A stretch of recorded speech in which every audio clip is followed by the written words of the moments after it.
V-twin na 250cc ni Ficon Victorino 250i. Ang makina nito ay V-twin 4-stroke air-cooled na may lakas na 16.76 horsepower at 8,500 RPM at may 17 Nm of torque at 5,500 RPM na may engine displacement na 250cc with 5-speed manual gearbox. Fuel tank capacity nito ay 17 liters, saman mo pa na EFI na ito. Di rin kataasan ang seat height nito na meron lamang 820mm at timbang lamang na 151 kg.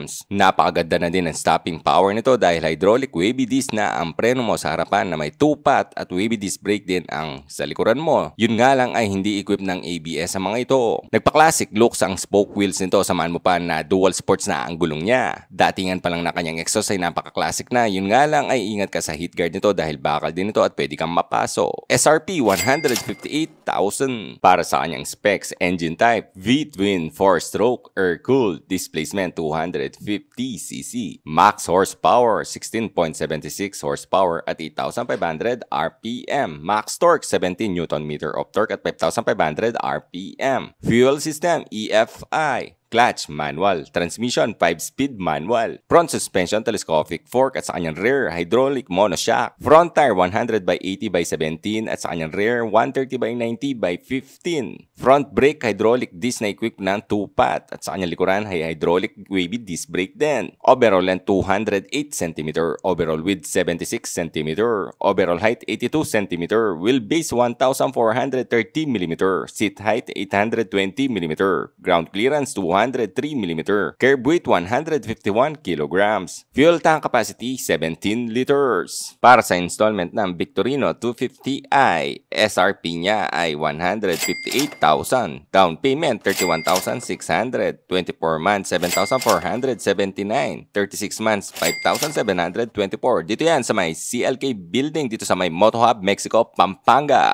What's up mga soy? Nandito tayo ngayon sa Ficon dito sa San Fernando para i-vlog tong Victorino 250cc na B-twin mga soy. Kakaiba sa 250 na nakasanayan natin dahil to ay B-twin, di ba? Astig. So susubukan natin yung seat height niya sa Hitcom 510 or Insim na 32. Unang upo. Mataas din ha. Flat-footed naman ako mga soy sa height ko. No? Tapos yung position ng kamay natin, medyo di siya ganun ka-upright. Pero di siya nakangawit. Ayan o.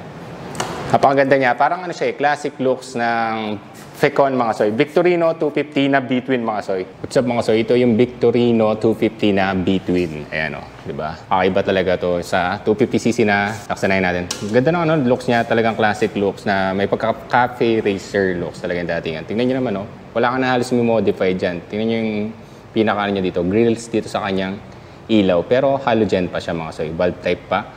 Pati ang kanyang turn signal. May reflector siya dito. Tapos ito, nagbe-blend din dito sa grills dito mga soy, di ba? Stig, no? Tapos, hindi siya ABS, 2-pot naman, wavy disc brake, at hindi siya tubeless. Napakaganda rin ang rayos niya, no? Napakalakas, mga classic talaga. Ang size 100/80/17. Ang tatak nito ay CST. So, makunat talaga to, matatag to. Busina niya dito. Yung frame niya maganda rin, tubular type pa ito. Hindi siya liquid cooled or air cooled lang talaga siya. Hangin lang talaga yung nagpapalamig dito sa makina na. Siguro yung compression ratio nito okay din mga soy kasi tingnan mo B-twin napakalaki. Napakaganda na niya pagka B-twin niya. Stig Tapos yung butso niya dito, ayan classic din yung datang yung pagkakulay niya. Heat guard meron na siya dito. Tapos meron siyang FKM, Ficon logo niya. Tapos parang may titanium dito yung dating yung kanyang exhaust, ayan Rubber yung pinaka-foot peg mo. Victorino 250i. So, F-high na to. Yung niya dito, plate niya dito, bakal na to.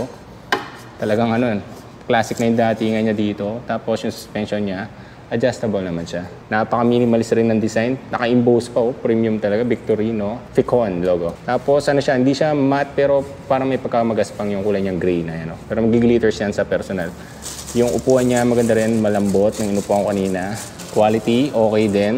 Tubular halos yung chassis niya mga soy. Pati dito, diba? Single suspension, single piston din ang preno mo sa likuran. Tapos yung butso niya, lakas mga classic talaga. Stainless, high temperature nakalagay. Yung gulong niya sa likuran, napakalapad, napakalaki. Okay ito. CST din. Ang size naman ay 130/90/17. Plastic na to mga soy. Haba din, Ayan, So, litaw na litaw yung likod mo talaga. Paganda tingnan dito, pinakalikod niya.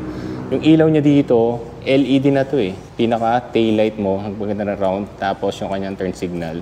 Yan. So, classic talaga. Sa kabila naman tayong side profile niya. Ayan. Bali, ano siya, disikwat din siya. Napakalapad do, between niya. Dalawa ring spark plug yan, syempre. Victorino, same din siya sa kabila. Ayan. Napakalinis lang, no? Classic talaga yung datingan ng Victorino 250i. Kasoy.